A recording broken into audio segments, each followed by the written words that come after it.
Solo menjadi bagian sejarah panjang persebaran Islam di Nusantara.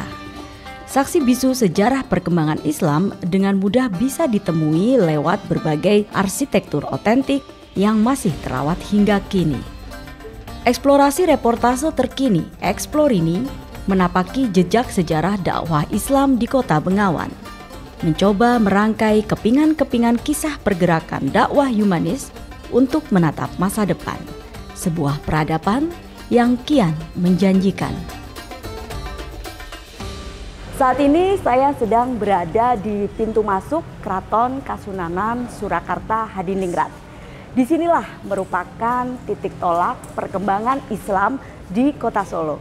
Dan jalan-jalan saya hari ini tidak sendiri karena saya akan didampingi oleh Mas Bagus Sigit Kurniawan. Mas Sigit ini adalah penulis buku Santri Surakarta. Untuk lebih jelasnya kita temui bersama Mas Sigit. Ayo.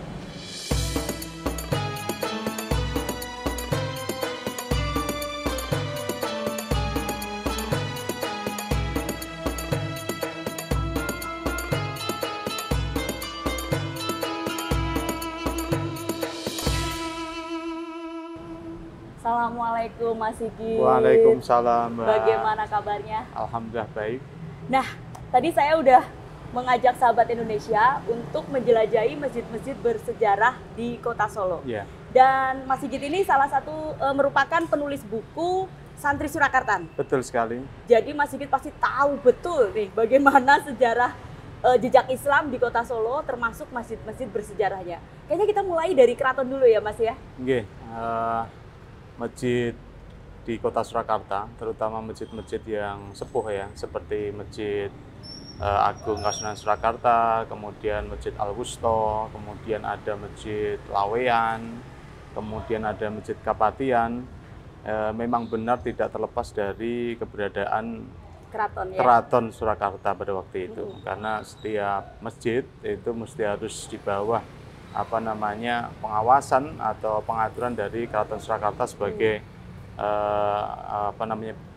penguasa Islam pada waktu itu, rajanya. Ya. Apa ini ada pengaruhnya juga dengan perjanjian Giyanti waktu itu? Sebenarnya jauh dari sebelum itu, karena Keraton Surakarta itu sudah berdiri kira-kira 10 tahun sebelum adanya perjanjian Giyanti. Jadi 1743 pasca geger pecinan di keraton sebelumnya, yaitu Keraton Kartasura. Kemudian 1744 Sinun Pakubono II menggeser pusat kekuasaan di Surakarta yang tadinya di Kartasura. Sejak itu sudah ada masjid-masjid yang memang diinisiasi oleh keraton. Ya, Mas, mungkin kita bisa eksplor ya simbol-simbol Islam apa saja ya yang ada di Keraton Kasunanan Surakarta ini.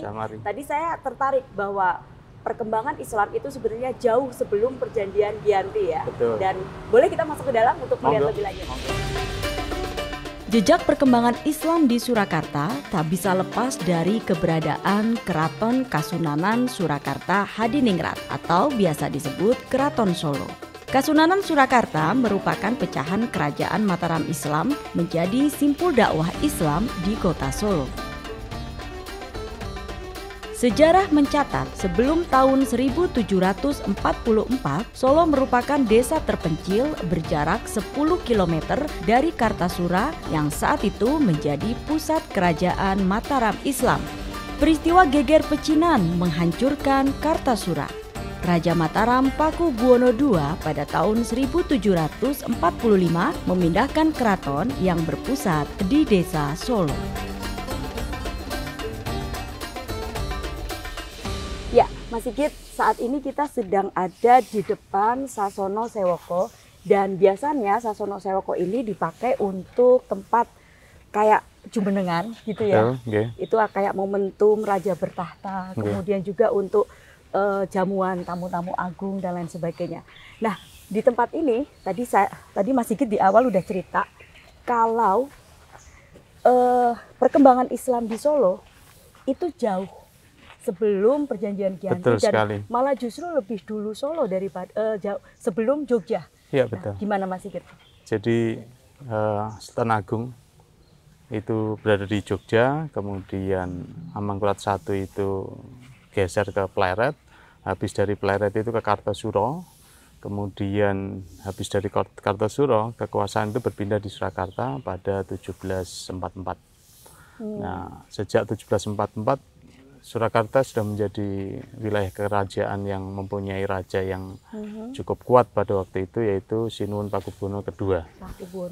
Lalu kemudian pada kekuasaan Sinuhun Pakubuwono III baru itu ada perjanjian Giyanti yang membelah kekuasaan Mataram Islam di Jawa itu menjadi dua, yaitu Kasultanan Yogyakarta dan Kasunanan Surakarta. Sehingga Kasunanan Surakarta lebih sepuh atau lebih tua ketimbang Kasultanan Yogyakarta.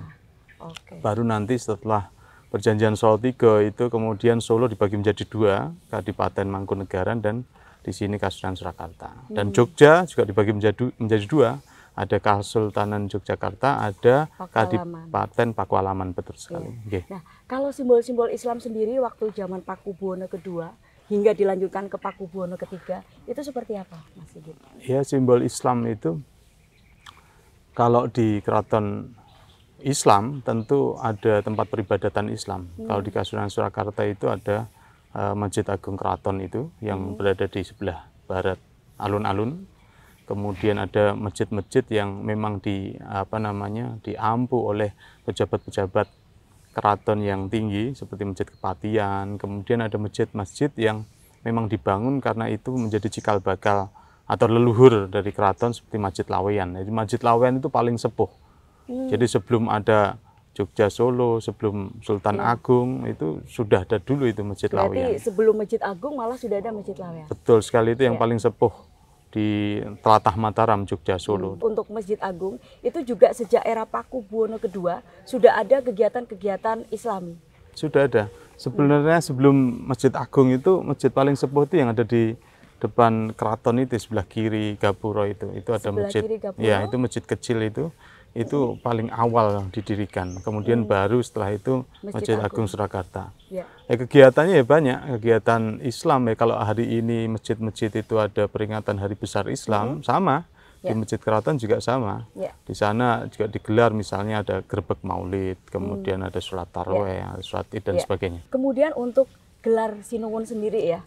Kalau di sini Sinuwun Susuhunan Pakubuwono, sekarang Pakubuwono ke-13. Itu menyandang juga Khalifatullah ya. Nah, itu maknanya seperti apa? Panotogomo.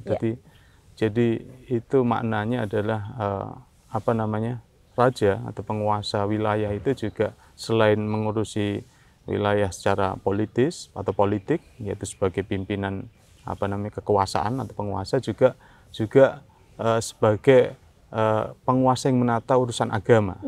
Pranotogomo tadi. Betul sekali. Jadi terkait pengadilan Islam misalnya ada yang melanggar itu ya dulu itu dipanggil itu mazhabnya apa, Syafi'i misalnya, dia akan dipanggilkan hakim yang bermadzhab sama Syafi'iyah dan lain sebagainya. Itu bagian dari tugas nagari, tugas keraton. Betul sekali. Dulu keraton juga mempunyai fungsi-fungsi itu. Betul, karena memang keraton kerajaan Islam. Ya, oke. Menarik, Mas Sigit. Nanti kita akan coba eksplorasi ke Masjid Agung yang letaknya tak begitu jauh dari keraton juga, untuk kita melihat bagaimana kondisi Masjid Agung sekarang dan juga kita melihat di masa lalu apa saja kegiatan yang ada di Masjid Agung. Kira-kira seperti itu, Mas Sigit. Bangunan Keraton Solo berlokasi di Kelurahan Baluarti, Kecamatan Pasar Kliwon. Sekitar 500 meter utara Keraton Solo berdirilah Masjid Agung. Masjid ini didirikan bersamaan dengan pembangunan Keraton Baru. Mas Sigit, sekarang kita sudah ada di Masjid Agung Keraton Kasunanan Surakarta. Nah, masjid ini juga menjadi salah satu titik tolak pergerakan atau perkembangan Islam di Kota Solo. Nah, kalau boleh diceritakan Mas Sigit, dulu fungsi masjid sama sekarang ini seperti apa bagi Keraton Kasunanan waktu itu? Ya, masih sama ya, masjid untuk peribadatan masyarakat warga Kota Surakarta. Cuma dulu itu memang di sebelah selatan masjid itu ada madrasah Mambul Ulum.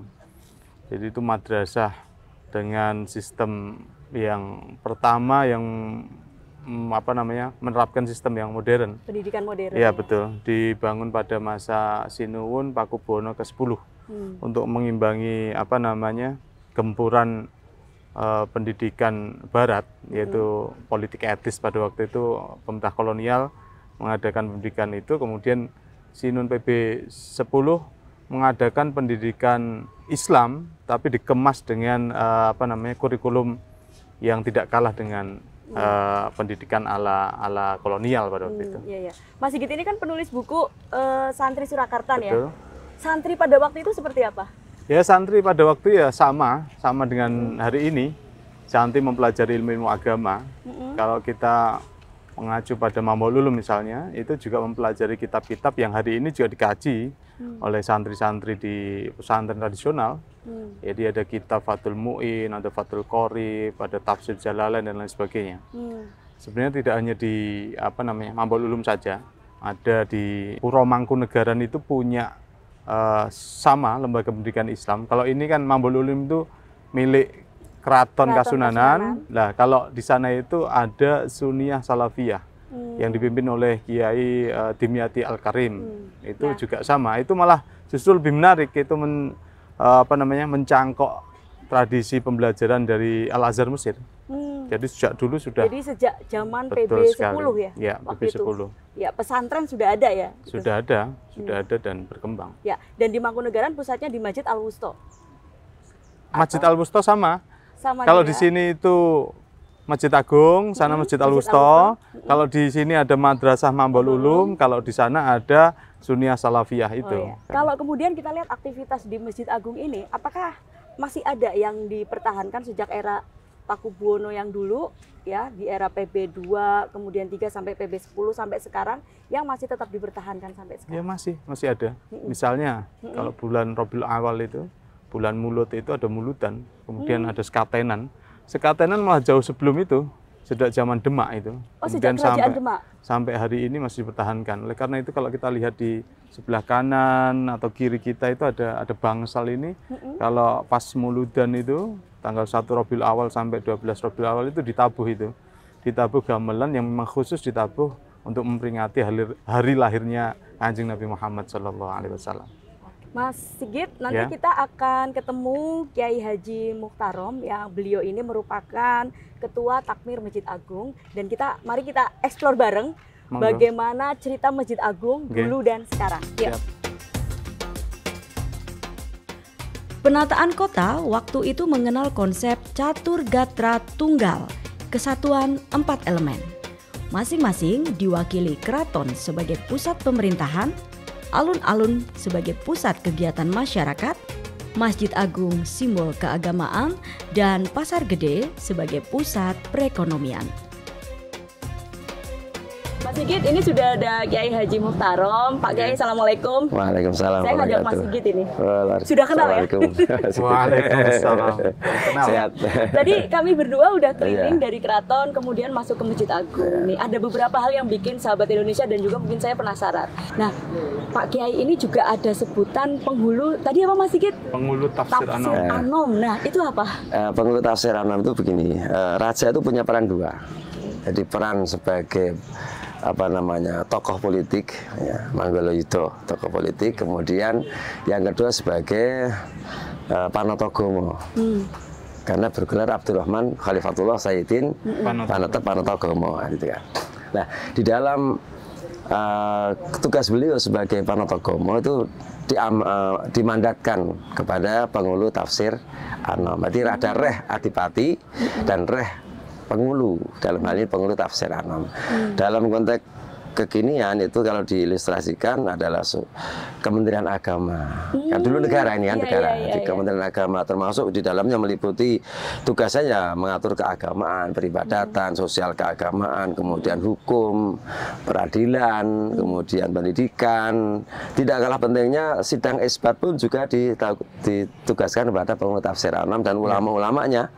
Jadi keraton menentukan 1 Syawal, kemudian waktu itu menunggu sidang isbat dari penghulu tafsir Anom. Ada dulu kan gini, ulama itu ada 2. Ulama yang struktural, kayak saya ini struktural namanya ya, Kementerian Agama, Dirjen, Direktur, Kasubdit dan seterusnya aja.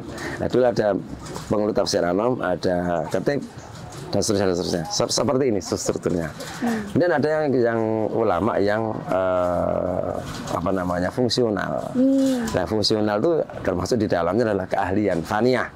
Faniyah ilmu falak, faniyah ilmu hadis, tafsir, kemudian faniyah dalam fikih dan seterusnya. Semua itu ulama itu ada apa namanya kompetensi-kompetensi yang khusus gitu.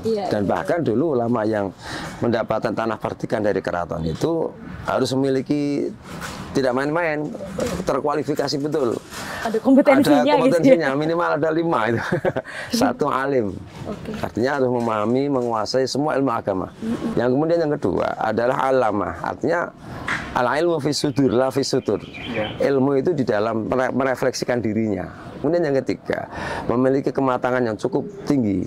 Yang keempat, memiliki kewirausahaan yang cukup tinggi, entrepreneurship yang cukup tinggi, karena harus mengelola wilayah tanah perdikan begitu luasnya.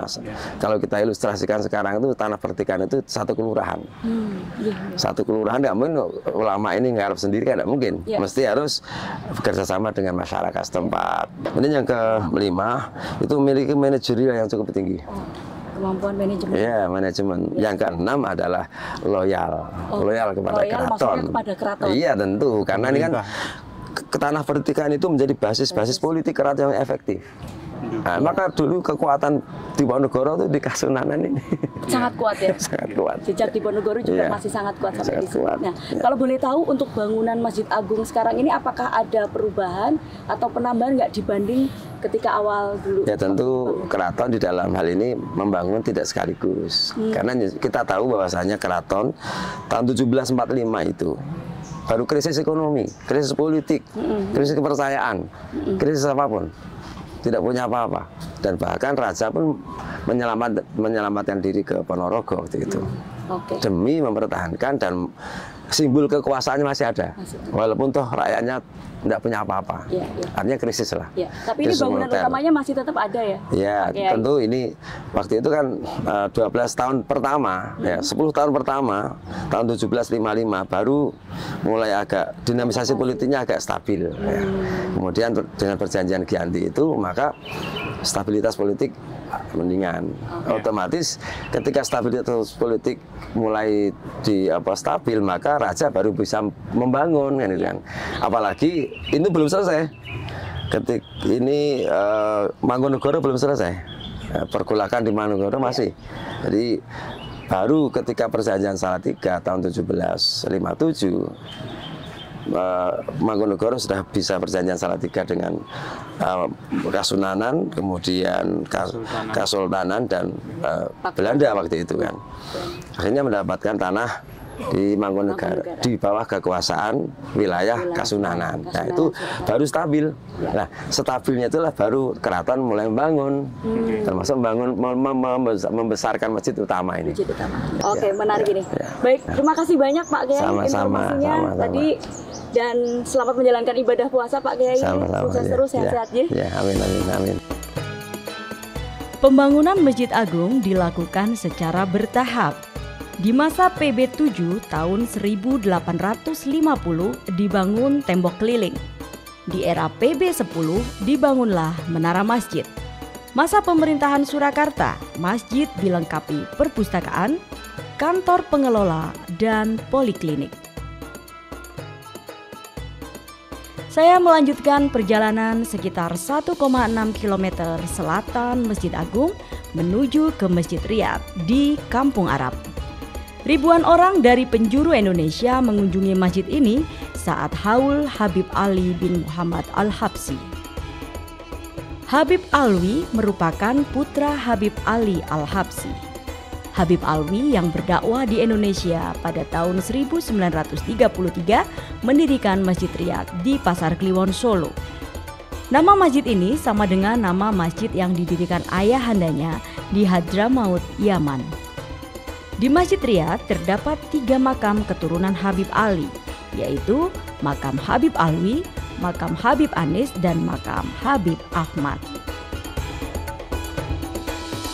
Masjid Ini kita sudah di Masjid Ariyat Pasar Kliwon. Betul, nggih. Salah satu masjid yang ada di perkampungan atau istilahnya kalau di Solo kampung Arab. Betul, nggih. Nah, apa yang perlu kita ketahui nih dari masjid ini? Karena masjid ini juga lokasinya nggak beda jauh dengan Keraton Solo ini. Betul sekali. Jadi kampung Arab ini memang kampung yang tidak jauh dari keraton, jadi sebelah timur keraton atau sebelah timur alun-alun kidul Keraton Kasunanan Surakarta.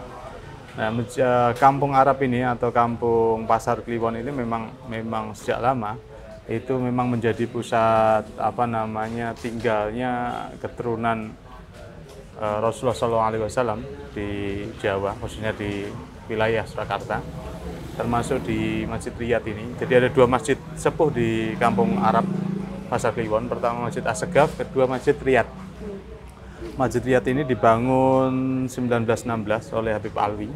Jadi Habib Alwi itu yang dimakamkan di sebelah selatannya Masjid Riyad. Jadi ada makam Habib Alwi, kemudian ada makam putranya Habib Alwi yaitu Habib Anis dan Habib Ahmad bin Alwi. Jadi Anis bin Alwi, Ahmad bin Alwi. Nah, Habib Alwi ini kenapa penting? Karena itu putra dari Habib Ali. Habib Ali Al-Habsyi.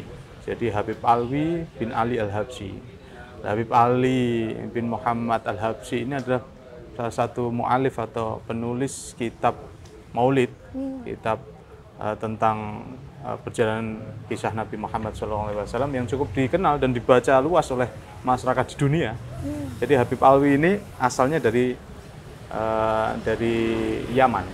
Termasuk Habib Ali menulis kitab Simtud Duror itu di Zaman. Dan kalau hal pusatnya di sini, jadi seluruh Indonesia ke sini, ke Gudawan ini. Dan kitab itu sampai sekarang juga masih dibaca, ya? masih dibaca luas, tidak hanya di Indonesia, di hampir setiap negara yang mayoritas beragama Islam kemudian menganut mazhab Ahlus Sunnah wal Jamaah pasti tidak asing dengan kitab Simtud Duror sebagaimana kitab Al-Barzanji, kitab Tiba dan lain sebagainya itu. Isi dari kitab itu sendiri apa ini? Ya kisah perjalanan Nabi Muhammad dari mulai lahir sampai beliau dewasa.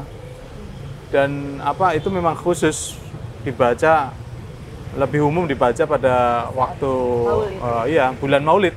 Bulan kelahiran Nabi Muhammad SAW, bulan Rabiul Awal itu. Dari tanggal 1 sampai 12. Ya, oke. Mas Sigit, ada satu lagi masjid yang sekarang ini juga jadi jujukan masyarakat, nggak cuma Solo ya, tetapi juga berbagai wilayah di Solo Raya, bahkan di Indonesia mungkin ya, yaitu masjid yang baru, yaitu Syekh Zayed. Perjalanan jejak perkembangan Islam di Solo Raya saya lanjutkan ke Masjid Syekh Zayed di Gilingan, Banjarsari. Dari Masjid Riyad, jaraknya sekitar 5 km ke arah utara. Masjid Syekh Zayed merupakan hadiah dari Presiden Uni Emirat Arab Muhammad bin Zayed Al Nahyan kepada Presiden Joko Widodo. Mas Sigit, ini kita sudah sampai di Masjid Zayed Solo, yang belakangan juga menjadi pusat perhatian Muslim di Indonesia. Dari berbagai penjuru datang ke sini dan belum lama ini juga diresmikan. Dan ini juga akan menjadi perkembangan baru, babak baru untuk perkembangan Islam di Surakarta. Betul. Nah, Mas Sigit memandang ini seperti apa? Ya memandang ini positif karena memang masjid ini dibangun atas persahabatan, atas dasar persahabatan dua negara, khususnya dua kepala negara, yaitu Syekh Muhammad bin Zayed Al Nahyan dengan Presiden kita, Bapak Joko Widodo. Kemudian masjid ini memang dibangun, ada silang budaya. Kalau panjenengan atau kalau kita lihat bangunan masjid ini khas Emirat, karena ini bisa dianggap miniatur dari masjid yang ada di Abu Dhabi, Grand Mosque di Abu Dhabi. Ini miniaturnya. Bedanya dengan yang di Abu Dhabi, di sini itu dipadu-padankan. Kalau kita berdiri di sini, ini ada motif batik kawung. Jadi atasnya itu khas Emirat, tradisi Arab, kemudian di ornamen-ornamen pelengkapnya seperti lantai, kemudian karpet yang ada di bagian utama di dalam itu motif batik. Makanya terus kemudian ini kita sebut sebagai silang budaya. Artinya kalau ini disebut menjadi titik tolak perkembangan Islam di Surakarta, ya ini perkembangan Islam di Surakarta bersinggungan dengan tradisi di Uni Emirat Arab. Ya. Dan rencananya kalau tidak salah ini di kawasan masih satu komplek ya, dengan Masjid Zayed ini juga akan dibangun Culture Center. Iya, betul. Nah, itu seperti apa, Mas? Iya. Sebenarnya tidak di satu lingkungan. Kita dipisahkan oleh rel spur.